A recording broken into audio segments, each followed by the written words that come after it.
Hello guys, welcome back. Thanks for your patience. This is episode 10 of KSP Contracting, where we fly the ships you build. Well, I fly them, you watch them, you build them. And there is an asteroid on course for the planet, discovered by one of the viewers. It was the third or fourth most distant from Kerbin with... yeah, I think it's this one, 39 days ago. Designated ROD something. Well, it only happens when tracking. So today we don't have a random rock. We found we get one that was submitted by one of the viewers, and I'm not sure if you can hear that, but one of my neighbors is using a chainsaw to kill a tree.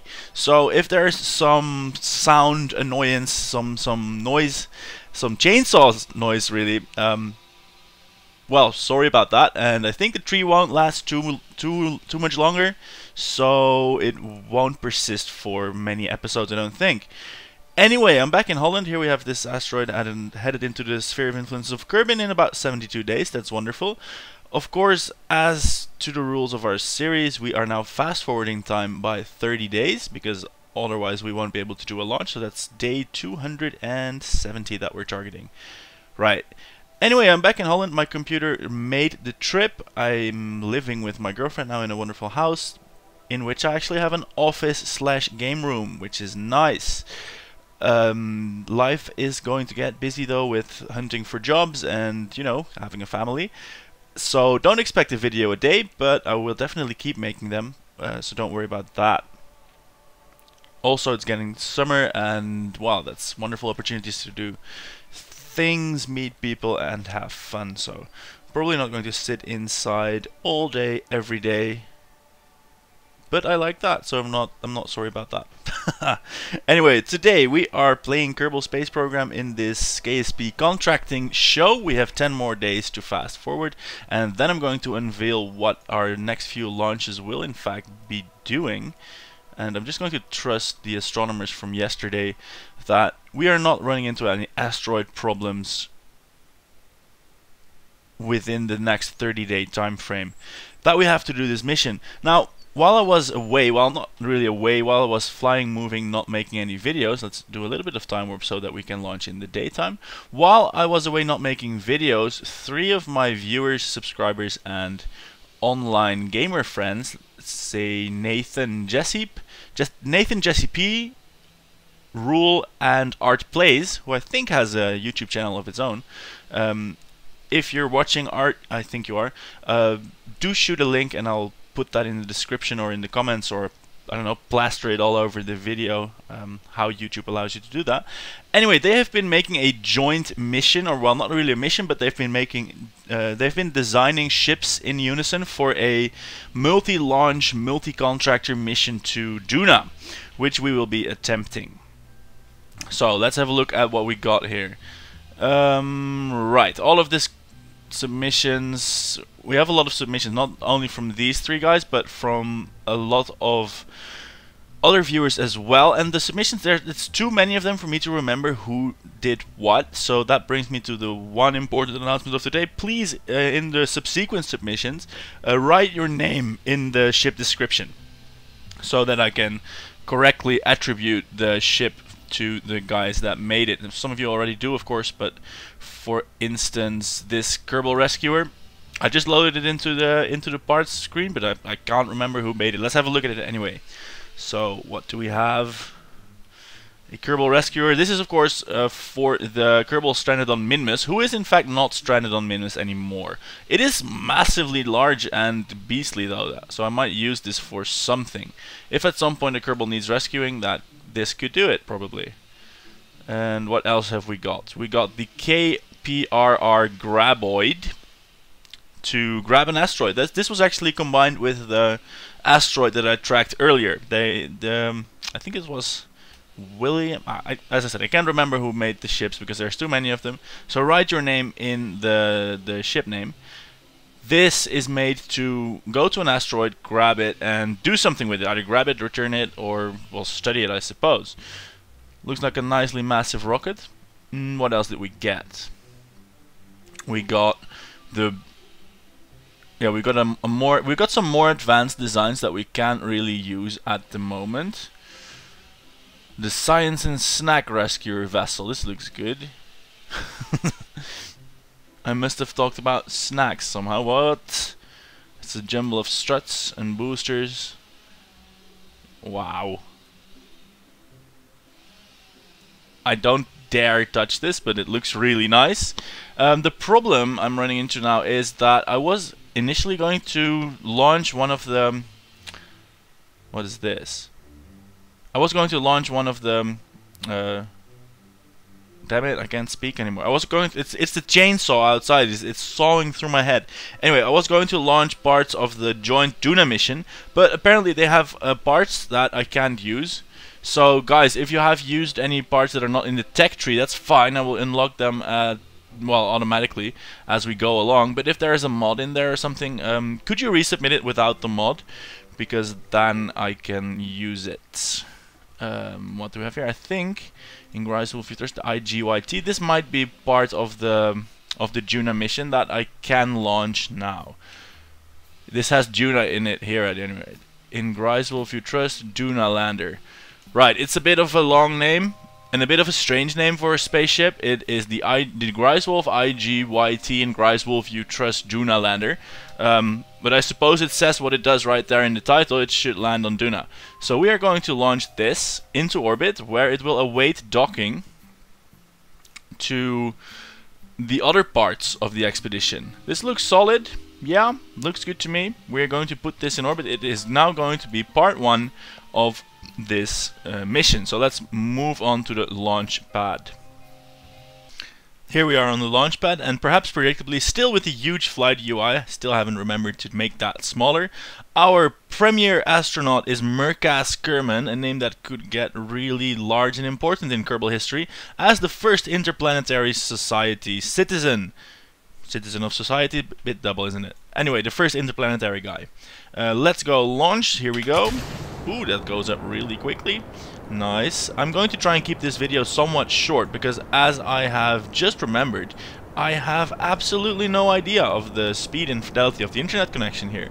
So it could be very, very slow, which would mean that, well, any video longer than short will take forever to upload. So I'm just going to put this in orbit, and that's going to be that. Okay, here we go.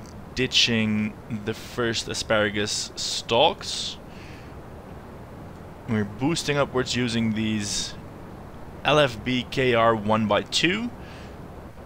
Yeah, the dual SLS system launchers. I don't have a good name for them. The twin potatoes. Right, we're launching on rockets. Let's suffice to say that. And now comes the time to decide where to put our craft to be assembled. I think we're going to go for a standard equatorial orbit. Let's put it at a fairly high altitude, about 500 kilometers. That is to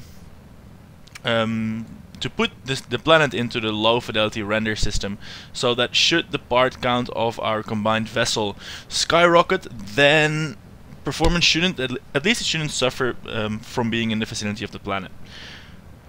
In that regard though, I'm still making this video on my old computer, which, well, marvelously has survived the disassembly, packing in various suitcases and the plane journey.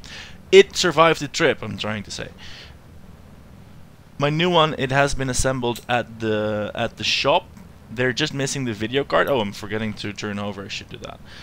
It's still missing the video card, the R9290. It's a fairly rare, scarce card because it's popular and the miners like to use it.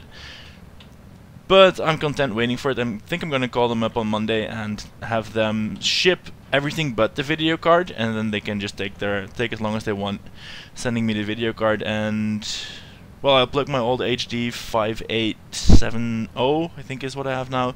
Plug that in, and that should suffice for Kerbal Space Program. So then I should be able to make nicer videos with larger ships.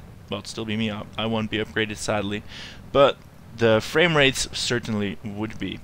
So here we are at half orbital velocity, about 1 kilometer per second. At 35 kilometers altitude, our booster is not quite empty yet, but it's getting there. I think this will suffice. I keep forgetting how slow orbital speed is in the stock planet.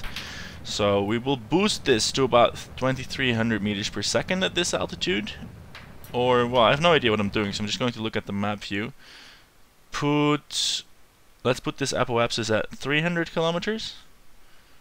I said 500, I realized, but let's do 500, because while I was talking it already became 500. We're still experiencing some air drag, so we will have a slightly lower baryapsis, but that is about it. So let's add the maneuver, and I think you can do it by doing the mouse wheel. Yes, that's really good. It's one of the features in the new update. Well, it's not that new anymore, but you can tweak the maneuver nodes by just hovering over one of these buttons and then using your mouse wheel, which is also welcome for the fine-tuning of maneuvers, which is not what we need now, but it is a good feature. 292 meters per second of speed required for orbit insertion of this this nice lander. 17 minutes until the maneuver node. Let's go there. We'll not touch any of the science. We'll save all of that for Duna. And yes, I do realize that it is very much easier to just revisit the moon and Minmus for more science gains. But where's the fun in that? We're going to establish a spacefaring civilization. We need multi-part, multi-contractor rockets to other planets. The first choice is Duna, because that's what was on offer from our contractors. This rocket built by Rule from Greiswolf Corporation. I'm sure they have no ulterior motives whatsoever, and that is now time warping to the maneuver node. Let's have a look at that, shall we? And looking into the future, the other parts of this vessel, they might need some more science, or they might need to be mod free. So please have a look at your craft. Was it actually mod free? If not, please do resubmit that so that I can actually fly it in the next episodes. If I turn out not to be able to, I will just fly something else, so no worries there. But if you want to see your project succeed and shoot off to Duna in any sort of time frame, yeah, make sure that the designs are in fact usable by me. Such a parallel of the real world, where contractors send out a prototype, it's sent back, and that repeats 5 to 6 million times, and then we have a somewhat working vessel, which works great, but turns out to be very expensive. Fortunately, money is not a concern here. So let's time warp forward to the daytime. There we go. Let's marvel at this rocket. Well, this booster stage is fairly useless. It doesn't have, well, it's not useless, but we can't use it anymore. Suppose that does make it useless. We can't get the fuel from it unless one of the modules has the claw. The fuel is low though. It's a low amount of fuel though, so it's not worth sending up an extra claw just for that. But we are going to detach it. Right. Ooh, this is maneuverable. It has a docking port here, and it has it just has a docking port here. So this is going to be, I think, the top of the ship. Well, I'm going to assume that the other contractors took note of that. Alright, so let's separate ever so slightly from this. Well, that should be enough separation. Throwing in a quick save, and I'm going to bugger off and actually make this video and put it on YouTube. Thanks for submitting the craft. I'm back. There's going to be more regular videos again. Do keep the submissions coming, and we shall endeavor to land this lander on Duna and do all the science there. Today I was Lorenzo. Thank you for watching, and I'll see you next time. Goodbye.